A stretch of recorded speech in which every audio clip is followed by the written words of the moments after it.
Shalom WJC family. It's time for our weekly Torah Talk.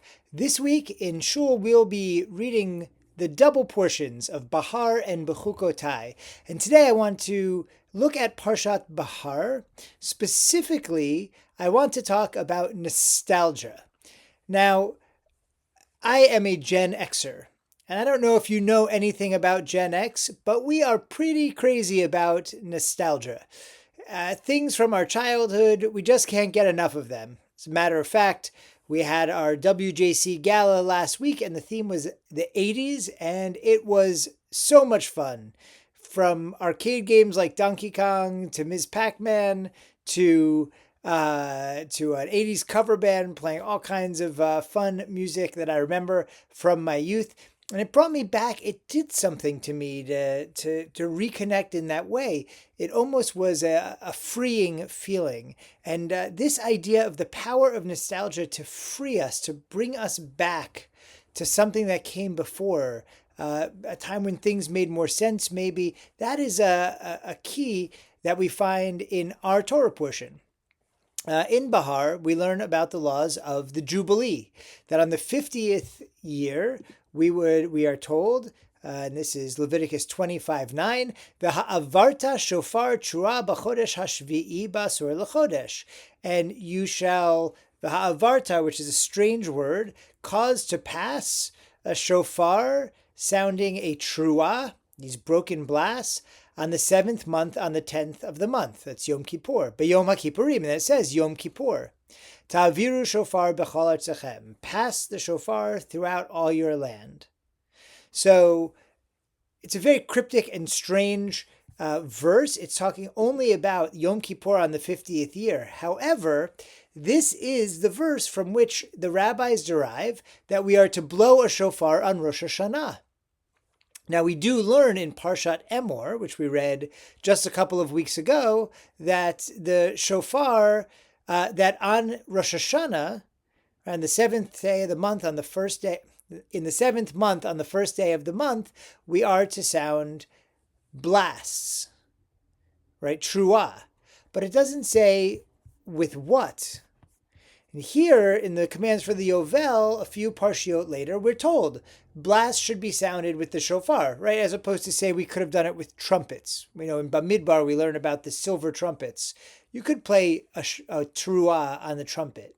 So the Midrash says we derive the rule to play a shofar on Rosh HaShanah from the fact that we play a shofar on the Jubilee year on Yom Kippur. And it's from this verse. Rabbis kind of force if you ask me, an explanation. In the Sifra, they say, it says, you'll sound a trua b'chodesh hashvi'i ba'asor l'chodesh b'yom ha'kippurim. They say, everyone knows that Yom Kippur is on the 10th day of the 7th month. Why does it specifically say the 7th month here? Well, it says the 7th month here to say that also we can derive from here that on the first day of the 7th month, we also blow blasts on a shofar. But that linking of the rabbis, especially if we think maybe they're shoehorning it in a little bit, it means the rabbis are trying to tell us something. They're trying to make a connection between the shofar blowing every Rosh HaShanah and the shofar blowing on the Jubilee year for the Yovel. So what is this shofar blowing for the Jubilee year for? Well, it says, V'kidashtem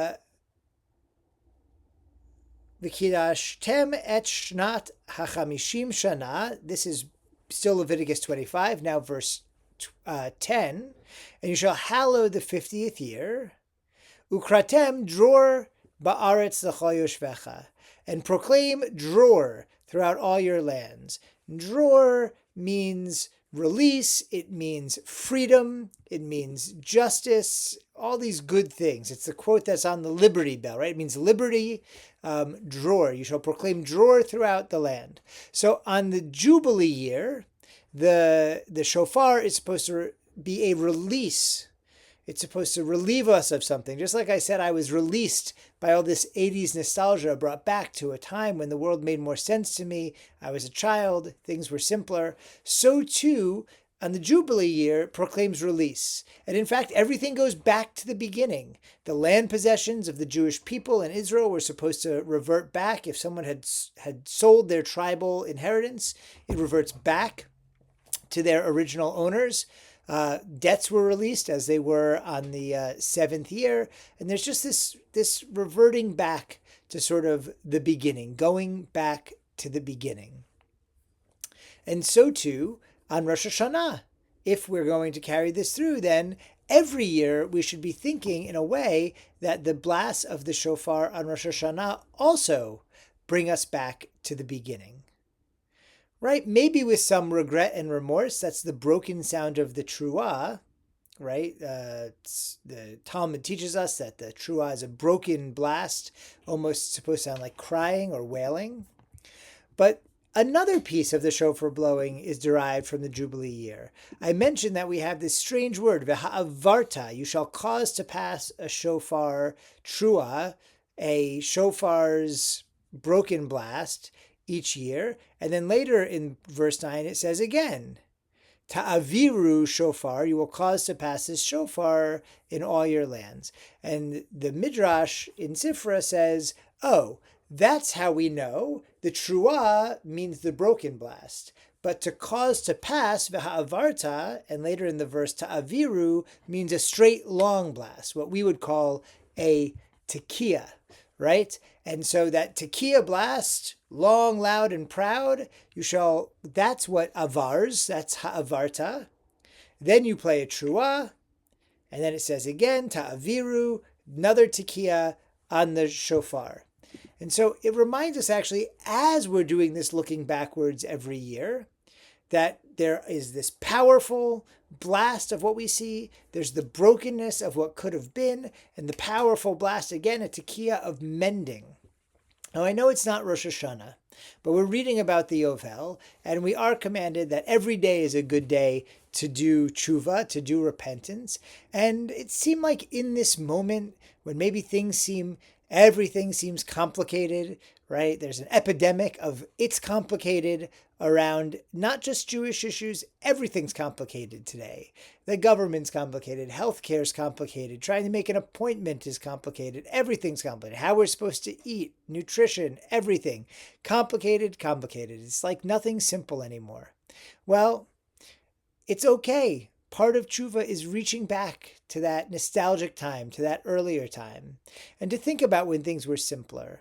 And to think of it as that first tekiah, things were simpler and the world had great potential. And then the brokenness that says that from the truah, that maybe we haven't reached the potential that was there, or maybe things aren't as good as they were. But then another tekiah to say, there is a future here, and we can maybe by hearkening back to these principles, the principles of dror, of liberty, of release, of freedom, that there is a straight and forward path for us yet. Ultimately, the whole idea of tshuva, the whole idea of the shofar, is an optimistic one, and we could use a lot more optimism in these days. So I encourage all of us to go back, enjoy a little nostalgia. Remember that sense of release, that sense of freedom can be ours again if we stick to the values and we make it so, if we do the tshuva, and that once again we can be on that straight path for us personally, for our families, for our communities, and even for this world that seems so broken. The wholeness of creation that we celebrate on Rosh HaShanah is there for us again in the future, and all we have to do is work hard to make it so.